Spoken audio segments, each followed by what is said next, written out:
Hi, I'm Rose. Hi, I'm Gwenno. And I'm Becky. And we are the Pipettes, man. We came together over an idea and a way of sort of reapproaching our own musical histories and futures, and I think that's a big part of what we are. And we're not sort of this band that sort of didn't have, I don't know, sort of people that sort of met up and sort of jammed for years, and then something happens. It sort of was all there before we even begun, really, as an idea, and I think that makes it slightly different because it's sort of working for slightly different purposes, I suppose. Yeah, it's a real luxury. I think the fact that there are three of us, I think it'd be really rubbish if you're on your own. Yeah. On stage and like even this sort of situation, I can't. It'd just be a bit lame. Yeah. Because at least like you can have a laugh.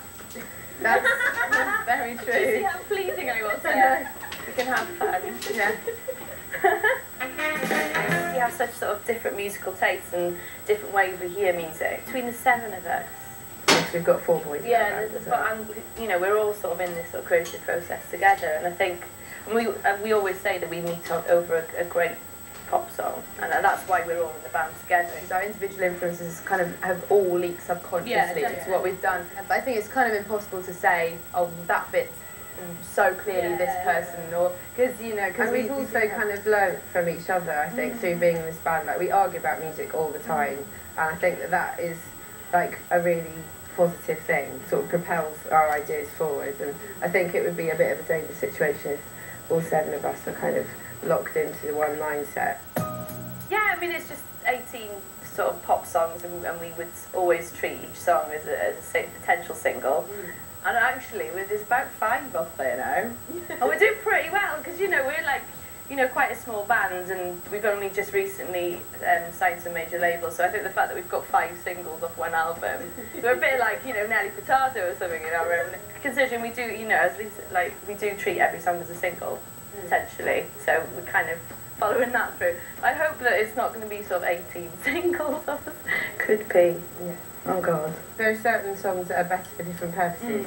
Like, I think Pool Shapes is perhaps our purest pop song, and always it's really great to play live. And then Winter Sky is just a really lush sounding song, and the song for every occasion. Yeah, that's right.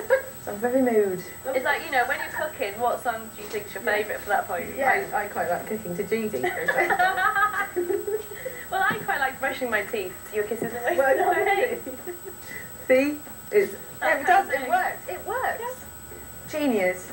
We've marketed this entirely the wrong way. We should be going for toothpaste commercials and like cooking commercials.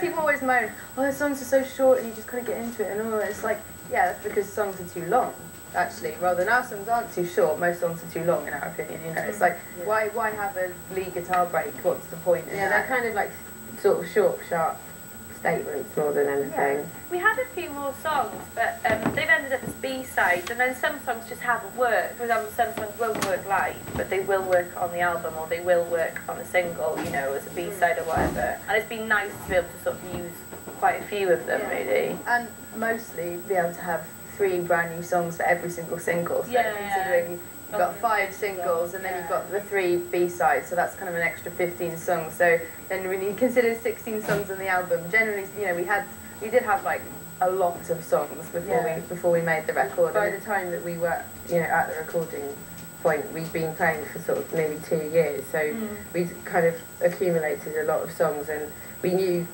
we'd been playing live so much that it was quite a quick process for us to just lay these tracks down. I mean, we recorded record in like 2 weeks. Yeah. I still really like the idea of making a video for every song we do. Yeah. I'd love to do that for our next record. Yeah, definitely. They're so important, like having that kind of visual element. Yeah. Everyone gets involved in it, actually, and more so as we play more shows. Yeah, because we do, as we make pop music, like we hope that, pop music is a good thing to dance to, and we hope that our crowds will kind of come wanting to dance with us, and that's why we dance, is to kind of encourage people. And it's not about like looking cool or posing or any of that stuff, but as soon as you get up on stage, it makes sense. Yeah, because you can kind of, that's when you, I think, out of the whole thing, you have the most control. I mean, even like when you're like recording records or like doing all these things, there's kind of, time to sort of hesitate and think about it. Yeah, exactly. But it's because it's really weird because you can let yourself go completely, but still be thinking about things. Like I've thought about so many great things on stage and kind of worked loads of stuff out, but my body's just been doing this pop music, and I think that's kind of that's quite a strange kind of contradiction in a way. But that's what I think I really like. And also getting to play your songs to people that you don't know, and they think it's all right. Travel the world. Yeah, that's quite an amazing thing. It's probably the easiest job ever, I'd say. It's you can't moan about doing something like this. No. It is pretty darn cool. I agree.